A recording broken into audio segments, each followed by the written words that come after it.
Hey guys, welcome back to the Cult Classic Kids Show, and today we have to address a topic, something that's kind of pissed me off. And the general topic was really, I guess, inspired by stellarblade or Eve's character.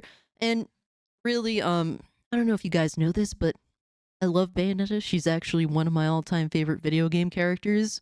And for a very, very long time, I've defended Bayonetta from a lot of people that hated that she was very confident in her own sexuality.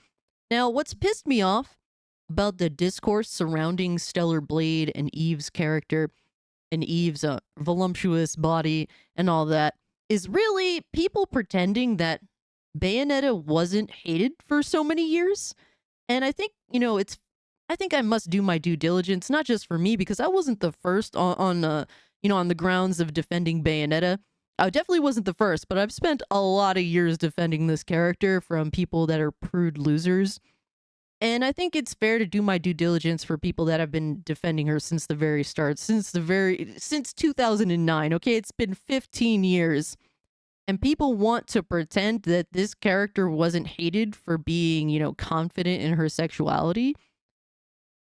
And we must address the nonsense, all right, guys, because that hasn't always been the case. There's a very specific reason as to why Bayonetta eventually became embraced by the very people that chose to dog the shit out of her. But that came with time, and we're going to get into that discussion. But just to refresh your memory, guys, because really, at the end of the day, Bayonetta is a shout out to second wave feminism, to basically, a woman being confident in herself and her body, not being afraid of showing one's body, of, I guess, sexual liberation.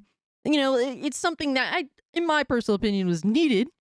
But third wave feminism has embraced this very prudish attempt to essentially attack men for being appreciative of a woman's body. But just to refresh y'all's memory, let's go back to the third wave feminist bitch queen, Anita Sarkeesian, because, well, she's the one that really just explains the stance that people took against Bayonetta back in the day, because people seem to forget this very clearly. And it's time to refresh y'all's memory.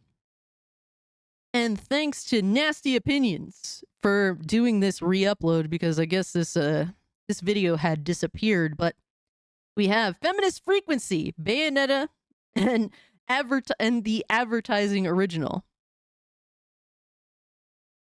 Bayonetta is a widely popular video game that was released earlier this year in the US and late last year in Japan for the Xbox 360 and PlayStation 3. It sold over 1 million units in just 4 months. The game stars a character named Bayonetta. It's your basic story of a shape-shifting witch dressed in skin-tight leather who can turn into giant cats and has a small arsenal of weapons, including whips. Come on. And, yes, let us continue to, well, Anita's thoughts on Bayonetta. And of course she's lost her memories, and there's some evil demon horde, and there's a magical gem of the world, something, and so forth. You can just tell that she didn't play this game at all, by the way. You can obviously tell. But all of that is besides the point when it comes to this game. First, the positive things about the game. She's a single mother, and yes, because if you actually played the game, you'd understand that Bayonetta is indeed not a single mother. The first game, basically, she's kind of left to babysit, essentially, herself as a child. So laughably bad, man.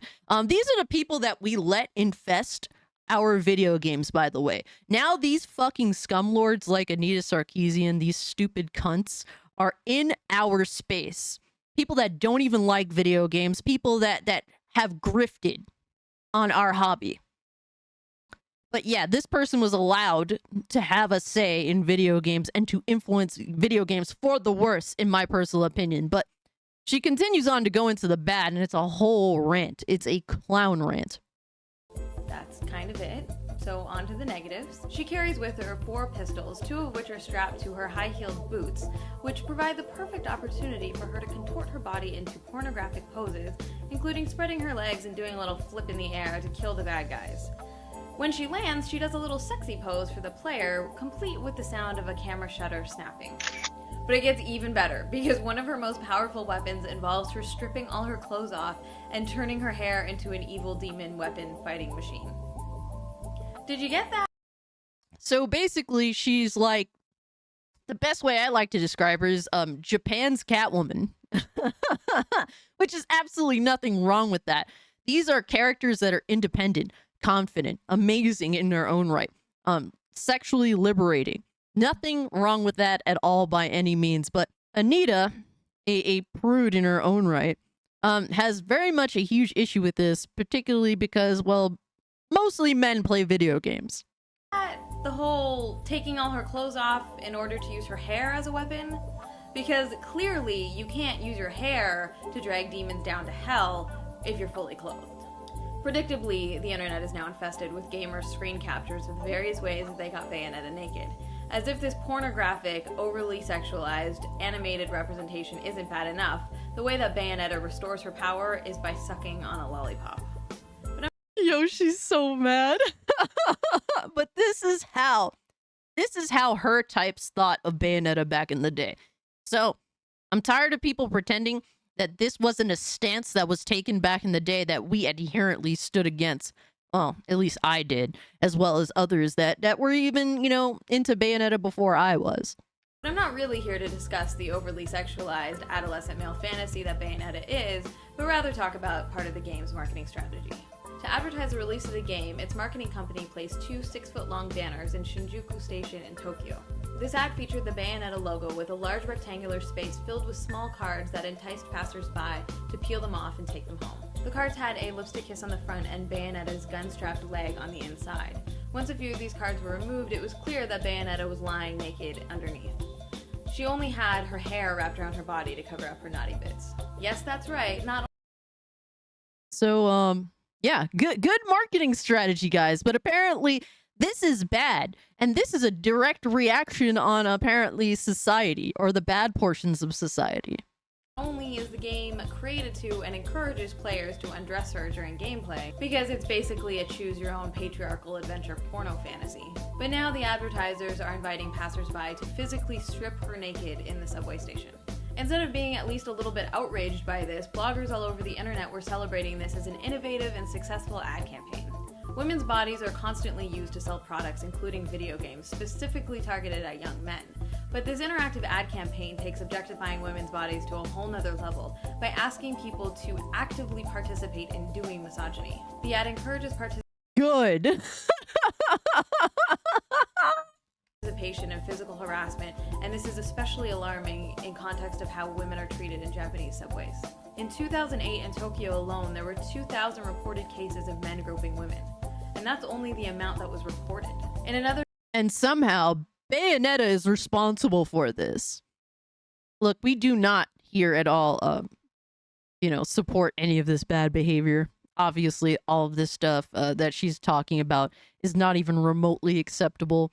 And playing a video game versus men in real life doing disrespectful and harmful things to women, it is two completely different things. But that's just what I did want to bring up here, guys.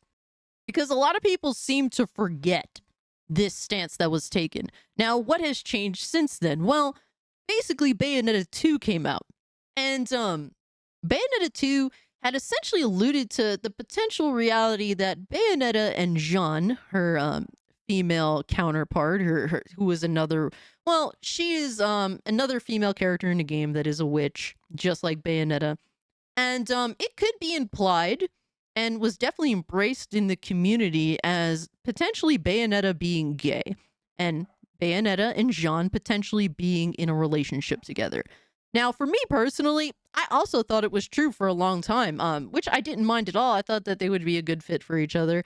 But this is essentially what made some of these people that stood against Bayonetta now suddenly fans of her. So they weren't, and the thing is, they didn't become fans of Bayonetta, the game, or the character. It's more so they became fans because they saw Bayonetta now as a potential LGBT icon, which was never confirmed by any means, but it's not necessarily about them liking the character. It's essentially what the character does for the movement that they endorse. So that is the big difference that kind of shifted people's thoughts towards this character.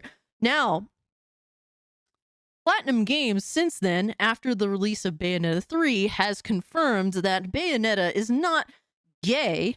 And really, there was never an implication directly that she was gay, perhaps bisexual, but in Bayonetta 1, she herself proves that she's not gay. And I'll show that video right here, right now.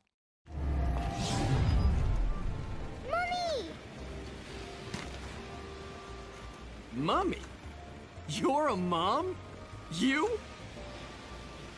Come now, Cheshire. Look at me. Do I look like I have any interest in children? Now making them, well, that's another story. But once again, maybe bisexual, but after the release of Bayonetta 3, Platinum Games has confirmed that Bayonetta essentially got into a relationship with Luca and had a child. So she's in a happily heterosexual relationship with Luca, and that has definitely exposed a lot of so-called fans of Bayonetta since then, because after that was announced, a lot of people got into this really butthurt rage over this, and we were laughing about it back when that was announced. It was hilarious. I remember doing a live stream and just reading some of the comments and some of the big mads out there.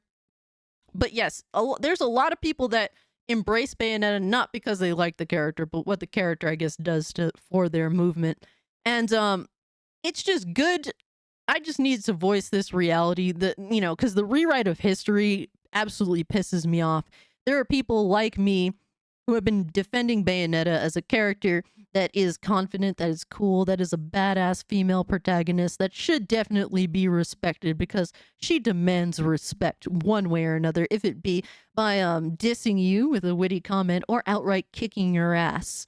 And really, as someone who's a Bayonetta fan, who's essentially, you know, unfortunately dealt with the reality of Bayonetta's never been popular, you're going to remember the history behind Bayonetta and essentially the people that were against her and the people that embraced her one way or another. So, like I said, this is the discourse surrounding stellarblade that absolutely pissed me the hell off, and I had to talk about it. But let me know what you think about this in the comment section down below. If you can, like the video, share the video, subscribe to the channel, follow me over on Twitter, kick if you'd like to continue the conversation. Today is Cage Day, okay? So we will be live streaming tonight, Thursday. Every Thursday, there's a live stream. Come join me there. Hit the subscribe button. Come hang out with me and the good people. You know, the good chat that'll definitely be commenting, and we'll be having great conversations. So please join me there, join us there, and have some fun. And yeah, guys, without being said, I'm out. Peace.